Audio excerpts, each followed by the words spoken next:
Instant karma in Squid Game is almost inevitable.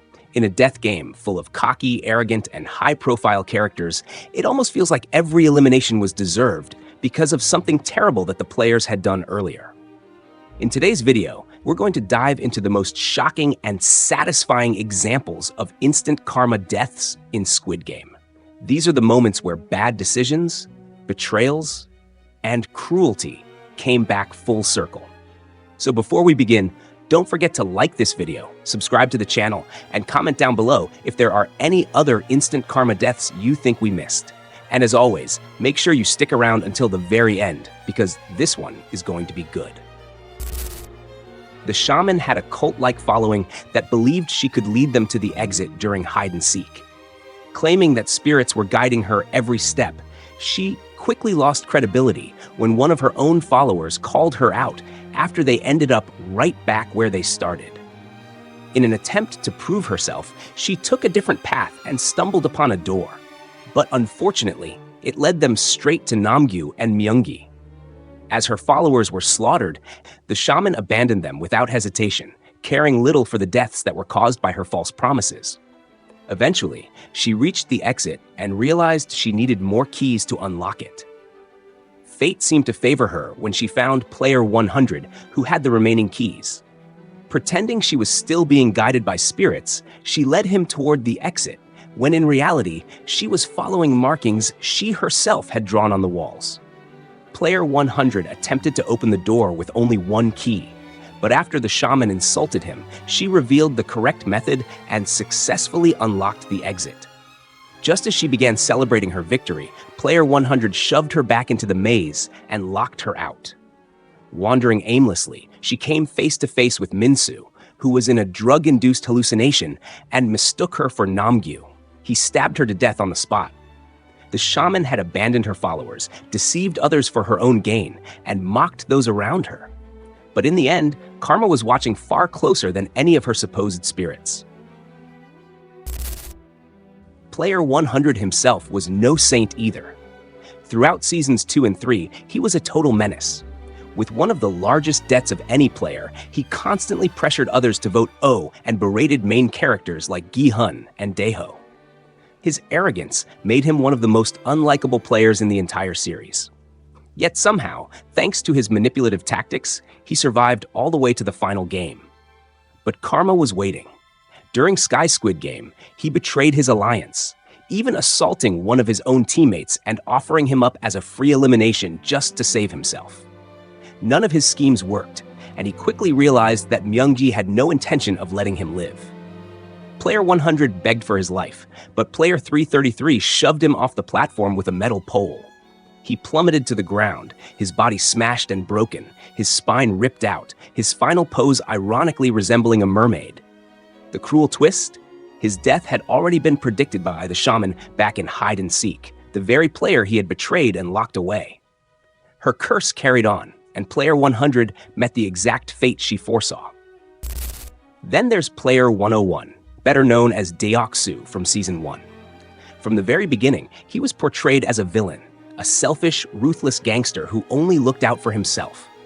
One of his worst moments came when he and his gang hoarded food, leaving others like Player 271 starving.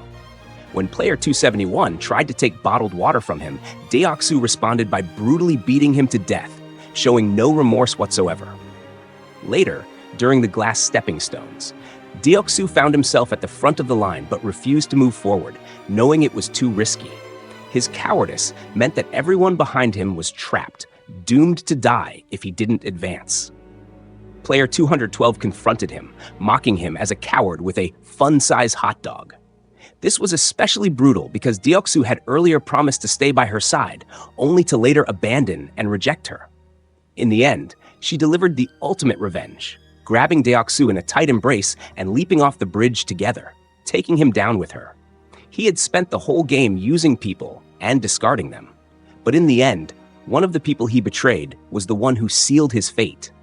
What goes around always comes around. Thanos was introduced in Season 2 as a washed-up rapper who went bankrupt after sinking his fortune into a crypto coin promoted by Myungi.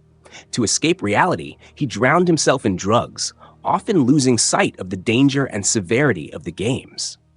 During red light, green light, he shoved 3 players to the ground, getting them eliminated without a hint of remorse.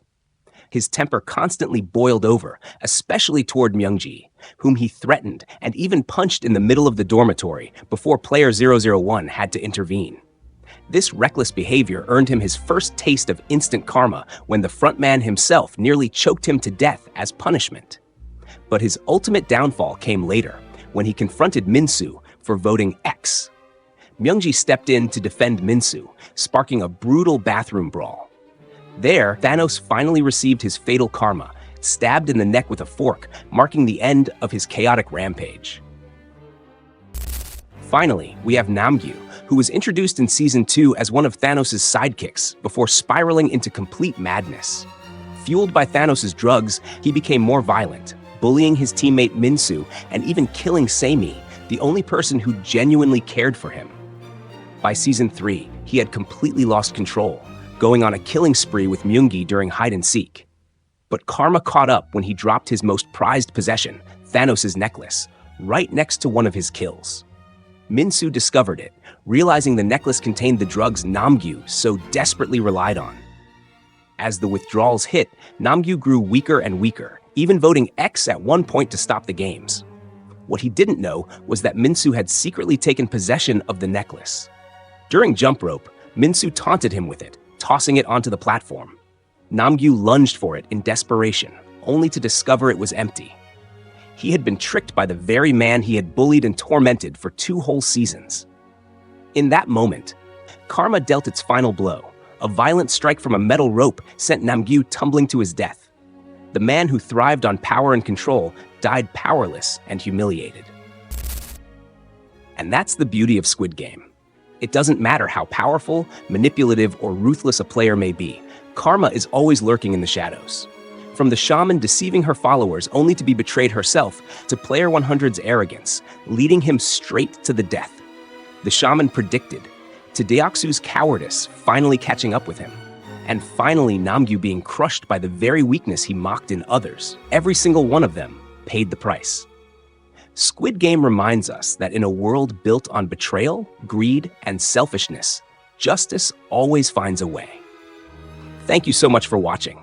And if you enjoyed this breakdown of instant karma deaths, make sure to hit that like button, subscribe to the channel for more Squid Game content, and drop a comment letting me know which karma death was your favorite, or if there's another one I should cover in the future.